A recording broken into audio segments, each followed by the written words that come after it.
Welcome to Crisis in Perception, where we examine the systems shaping our world, one book at a time.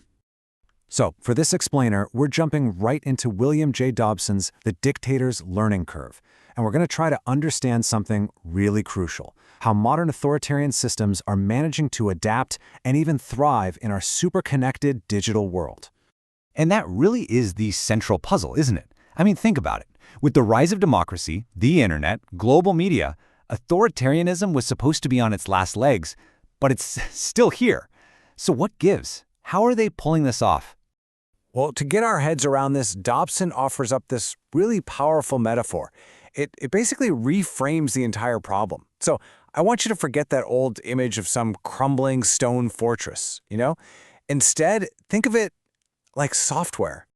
Right. So instead of some rigid, brittle, top-down structure that can just shatter, it's more like a dynamic operational code of control. It's built to be flexible, to be responsive, not just something that stands there and takes hits until it breaks. And here's the key idea. When a vulnerability pops up, say a protest goes viral on social media, or there's some kind of electoral backlash they didn't see coming, the whole system doesn't just crash. No way. It patches its own weaknesses. It, releases an update to neutralize the threat. Okay, so if the system is adaptive, that means the tools have to adapt too, right? And that's exactly what's happened. We've seen this major shift, an evolution from that obvious, brutal force of the past to something way more subtle, way more manipulative. Yeah, look at this contrast here. It's really stark. The old playbook was the bludgeon, right? Mass arrests, firing squads, violent crackdowns, totally in your face.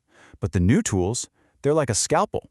Instead of just arresting a whole activist group, you might send in the tax auditors, or maybe some health inspectors to shut them down with red tape and bureaucratic nonsense. And this quote from a Venezuelan activist just nails it. From my friends, everything. From my enemies, the law. That's the new logic in a nutshell. The law itself becomes a weapon. It creates this whole show of legitimacy, while behind the scenes, it's being used to selectively crush any perceived threat. It's using the appearance of a fair process to quietly strangle the opposition. Okay, so this brings us to the next level of the system, which you might call the democratic facade. See, the goal isn't just to smash dissent anymore.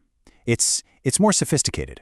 The goal now is to build this whole system of incentives that rewards the appearance of legitimacy while making absolutely sure you never, ever have to give up any real power. So what does that look like in practice?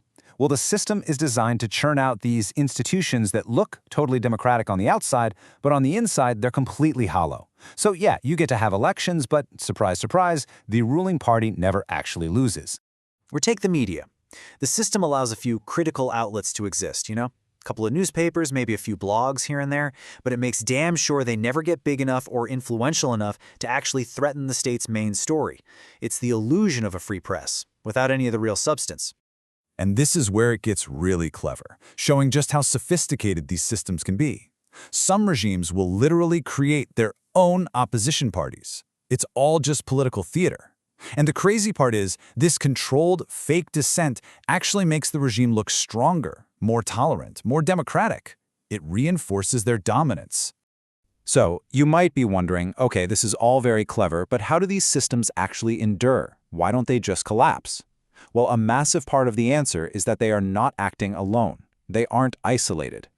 You see, the smartest authoritarian leaders figured out that walling themselves off from the rest of the world, that's a recipe for disaster. So instead, they learned how to plug into the global system. They learned how to attract foreign investment, get in on global trade, bring in new technology, all without ever loosening their grip on power back home. And that deep integration, that makes them so much more resilient.